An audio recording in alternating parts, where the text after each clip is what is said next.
आपको ये 9 संकेत मिलते हैं तो आप कोई साधारण मनुष्य नहीं है। इस संपूर्ण विश्व में सर्वशक्तिमान ईश्वर ही है और उनकी इच्छा के बिना एक पत्ता भी नहीं हिल सकता है। यह बात समय समय पर सिद्ध हो चुकी है कि ईश्वर प्रत्यक्ष रूप से भले ही दिखाई न दे, लेकिन अप्रत्यक्ष रूप से वह इस संसार के कण कण में बसे हुए हैं। यह बात भी सत्य है कि करोड़ों में से एक व्यक्ति ऐसे होते हैं जिन पर ईश्वर की विशेष कृपा होती है और कुछ ऐसी शक्तियाँ उनके पास हमेशा विद्यमान होती है और जिसके अंदर ये 9 लक्षण होते हैं वे साधारण मनुष्य नहीं होते। और ये 9 लक्षण जानने से पहले हमारे चैनल को सब्सक्राइब जरूर करें। तो आप सभी को नमस्कार। तो पहला संकेत है, जिन व्यक्तियों के अंदर काम, क्रोध, ईर्ष्या, मोह माया, लाभ तथा अहंकार जैसी भावनाएं नहीं होती, उन व्यक्तियों पर ईश्वर की विशेष कृपा होती है। ऐसे व्यक्ति उन्हें क्रोध नहीं आता या अपने क्रोध पर काबू रखना आता है। ऐसे व्यक्ति अपने मुख से कभी गाली गलौज नहीं करते। ऐसे व्यक्ति अपने मन में ईर्ष्या की भावना न रखकर दया और प्रेम की भावना से दूसरों से पेश आते हैं। ऐसे व्यक्ति संतोष वृत्ति के होते हैं, यानी कि उसे किसी भी वस्तु का अत्यधिक लालच नहीं होता है। उसे जितना प्राप्त होता है उसमें वह स्वयं को संतुष्ट मानते हैं। दूसरा संकेत, यदि किसी व्यक्ति को सपने में कई बार मंदिर या उसके आसपास का परिसर दिखाई देता है तो शास्त्रों में ऐसे व्यक्ति को भाग्यशाली माना गया है। जिन व्यक्तियों को अपने सपने में ईश्वर का बार बार साक्षात्कार होता है, उन्हीं व्यक्तियों के साथ ईश्वरीय शक्तियाँ जुड़ी होती है। भगवान ऐसे व्यक्तियों को कुछ विशिष्ट संकेत भी दे सकते हैं जिनसे वह व्यक्ति समझ सकता है कि अलौकिक शक्तियाँ हर कदम पर उसके साथ है। तीसरा संकेत, जो व्यक्ति अपने दैनिक कार्य से बचा हुआ समय ईश्वर की भक्ति, आराधना और नाम स्मरण में व्यतीत करता है और ईश्वर को सत्य मानते हुए उनकी अनुभूति करने में समर्थ होता है, वास्तव में उस व्यक्ति के आसपास कई ईश्वरीय शक्तियों का पवित्र घेरा होता है, जिसके कारण उसे ईश्वर का आभास होता रहता है। चौथा संकेत, जो व्यक्ति समाज के प्रति अपना दायित्व समझते हुए सत्कार्य और पुण्य के काम करते हैं तथा मुसीबत में फंसे लोगों व गरीब और लाचार व्यक्तियों की यथासंभव सहायता करते हैं।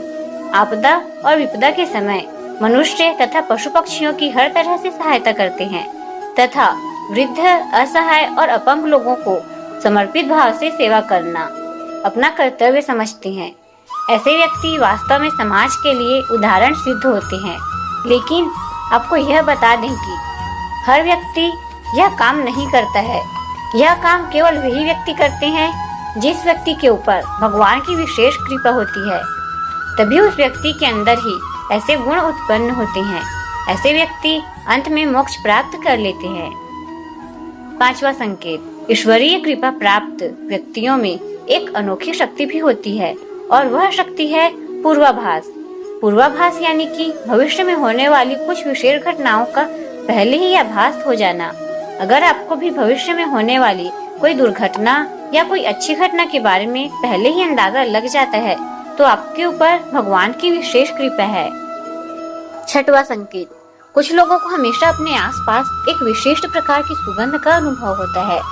हमेशा सुगंधित फूल, अगरबत्ती, धूप या कपूर जैसे पवित्र सुगंध का झोंका सा हवा में तैरता हुआ महसूस होता है, तो यह उसके आसपास की ईश्वर की उपस्थिति का संकेत तथा देवी देवताओं का आशीर्वाद होता है। सातवां संकेत, ईश्वर का समय यानी कि ब्रह्म मुहूर्त सुबह 3:30 से लेकर 5:30 या 6 बजे तक का समय होता है। हमारे शास्त्र में इस समय को बहुत ही महत्वपूर्ण माना जाता है। ब्रह्म मुहूर्त को देवताओं का समय माना जाता है क्योंकि इस समय के वातावरण में एक सकारात्मक ऊर्जा का संचार होता है। यदि किसी व्यक्ति की नींद प्रतिदिन ब्रह्म मुहूर्त में अपने आप ही खुल जाती है और वह व्यक्ति अपने अत्यंत प्रसन्न चित्त से अपने नित्य कर्म से निवृत्त होकर ईश्वर की आराधना करता है और उगते हुए सूर्य को अर्घ्य देता है, तो ऐसा व्यक्ति निश्चित रूप से ईश्वर की इच्छा के अनुसार ही ऐसा करता है। उसे ऐसा करने के लिए ईश्वरीय शक्तियाँ प्रवृत्त करती है, यानी कि ऐसे व्यक्ति पर भगवान की कृपा बनी हुई है। आठवां संकेत, कई बार हम किसी मंदिर या धार्मिक स्थल पर भजन कीर्तन या कथा सुनने जाते हैं, कितने भी सुंदर भजन हो या कितनी भी अच्छी कथा हो, बीच बीच में हमारा ध्यान भटक जाता है और हम कभी अपने घर के विषय में, कभी अपनी किसी समस्या पर या फिर अपने आसपास बैठे लोगों का विचार करने लगते हैं। लेकिन कुछ लोग ऐसे होते हैं जो भजन कीर्तन या कथा सुनने में इतने लीन हो जाते हैं कि उन्हें किसी बात का होश नहीं रह जाता। उन्हें बस अपने आसपास पवित्रता का एहसास होता है और बहुत ही शुभ ध्वनियाँ सुनाई देती है। तो ऐसे व्यक्ति का साथ निश्चित ही अलौकिक शक्तियाँ दे रही है। 9वां संकेत, जो व्यक्ति ईश्वर के चरणों में ही परम आनंद की अनुभूति करता है और ईश्वर भक्ति को ही वास्तविक आनंद मानता है, ऐसा व्यक्ति न तो कभी दुखी रह सकता है और न ही किसी को दुख दे सकता है। ऐसे व्यक्ति का मन और मस्तिष्क हमेशा शांत रहता है, जिससे वह कभी भी सत्य व सदाचार के मार्ग से विचलित नहीं होता। यह उसे ईश्वर से मिला एक विशेष आशीर्वाद होता है, जिससे वह समाज में हमेशा मान और सम्मान प्राप्त करते हैं।